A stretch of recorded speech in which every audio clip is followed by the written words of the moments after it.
Hey, what's up, you guys? So this is my kind of 6 to 8 hours in on the LG V20, kind of first impressions, what I've thought about it so far. And so far, having came from a Galaxy S6, I have to say I'm really impressed with this phone. The biggest issue I have with most LGs is the non lock button on the sides. What you actually have is a quick release for the battery down there, and then you have your volume rocker over here, but the fingerprint reader slash lock button is actually found back here on the back. And for a lot of people, that is a total deal breaker. I know for my wife, that was a deal breaker. For me, I've actually had, this is my third LG phone.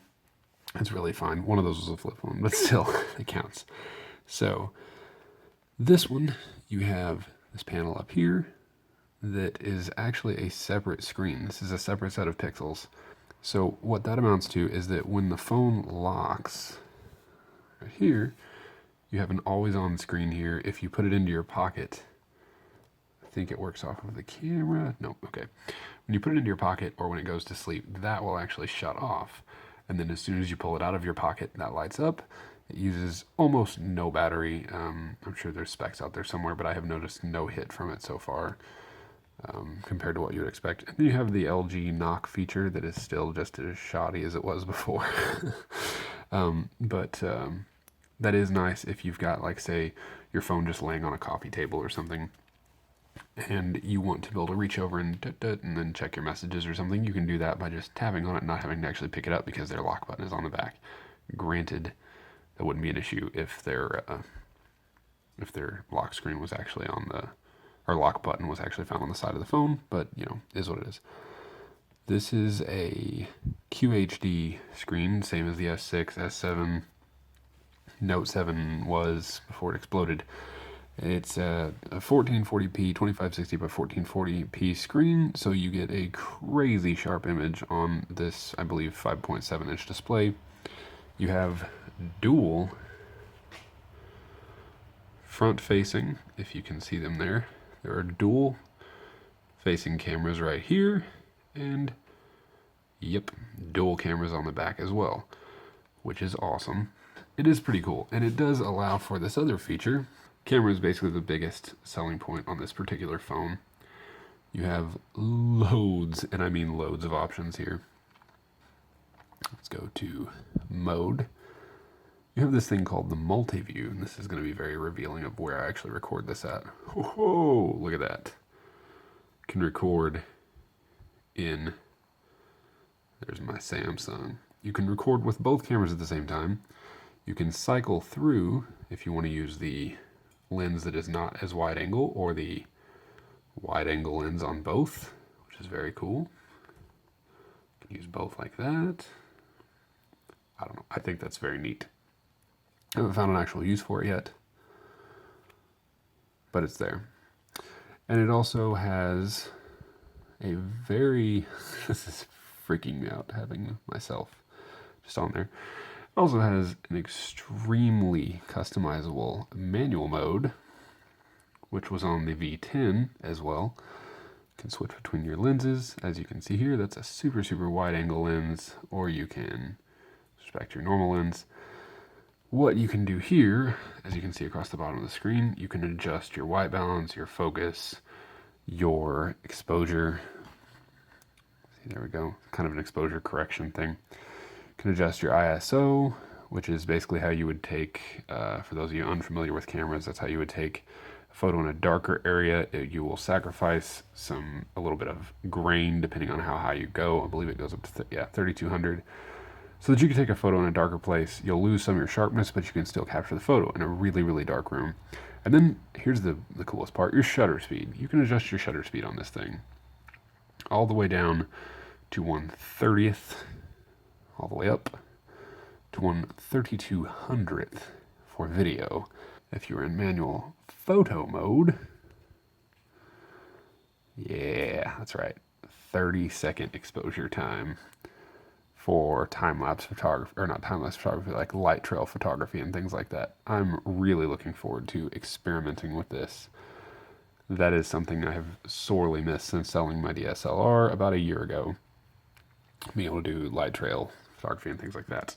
Up next, something I can't really show you through this video, but it has a quad DAC built-in amp.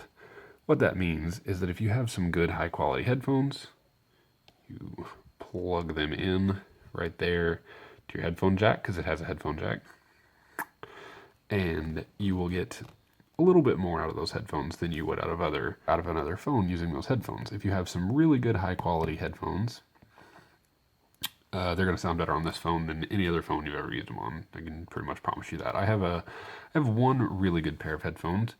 I tried them on this, and they sounded significantly better than they did on my S6, no matter what kind of filters and things I tried to use through their Sound Alive system, so that's really cool. That can be to save battery. You can turn that off. Hi-Fi, quad DAC, on or off. It's telling me right now that you have to connect a headset that supports it, but it is there if you need it, so that's cool. Lastly, I'm going to talk about this little screen, because this is the other thing that you can have the phone for just a few hours and kind of pick up on that I have. I haven't found exactly what, I guess it's not that I haven't found the use for it. I haven't got adjusted to it enough yet to know to use it. But let's say you're sitting here at the home screen, instead of needing to pull down to access, whatever, your Bluetooth, your clock or whatever, you can just add apps to up here. If I wanted to have Podcast Addict, which I use a lot, slide that, pull it right up here to the screen, and boom, it's on that top bar. You can kind of think of it like a miniature app drawer in a way. You don't have to actually tab out of. You can scroll over and have it just leave a custom message. It defaults to V20, but you can customize that to your name or your, whatever you want. I don't know. I've just left it at V20. You can change the font there, customize it just as much as you would think you should be able to. And then the other thing is that if you have music playing, we're obviously not going to, because I don't want to get sued or get this video pulled, but you can have your music player options, play, pause, back, forward. You can have all that up there, which is very cool. And you can have some of your more common use hotkeys. Mine, I've already set those. Have your flashlight, your Bluetooth, whatever, all the stuff that you would typically have to pull down for, you can slide that into there, which is really neat. I really like that. The other thing that you will notice, no app drawer. Speaking of an app drawer, there's no app drawer. There is, though. It's just in the settings. On the V10, you actually had to root the phone to get this. You go to your device settings, and this is going to be, I'll just start from all the way at the top. And again, this is on the Verizon version. It's sorted a little different on different versions. You go down to home screen, go to general, select homes, very top option. And then you're going to have home, shows all apps on the home screen. Easy home shows a simple layout with large font size, or home with separate apps list. If you tap that, now you have an app drawer right there. You don't have to root the phone, you don't have to do any kind of modifications or anything like that. You just do that and it's there. I haven't organized my apps all for that yet, so I am going to actually switch back to the standard home style, but it's there if you need it, which is very cool. So my biggest complaint so far with this phone, though, and it's kind of a big one, it's a huge, huge feature missing from this phone that Verizon pulled for some unknown reason, but it's just not there. And that is the smart, you've got smart cleaning, but there is no smart settings on this. And what smart settings would do is you could say, every time that I hook up a Bluetooth headset, I really want to have, it's just not there, smart lock, smart share, smart bulletin, smart cleaning. It's not there. Essentially what it is you could say, every time I hook up a Bluetooth headset, as soon as I hook it up, I want you to boot music, or I want you to boot Audible, or I want you to boot a specific app. Anytime I plug in headphones, though, I want you to boot YouTube. You can set that, a specific app to each thing. That's perfect for me, because honestly, if I plug in headphones, guaranteed I'm about to watch YouTube. If I plug in, or if I hook up my Bluetooth, 99% of the time, I'm about to listen to a podcast on Podcast Addict. So that would be perfect for me. I was really looking forward to that. It's not here on the Verizon version of this phone. I haven't been able to find any concrete evidence as to why. It's just Verizon being Verizon, to the best of my knowledge.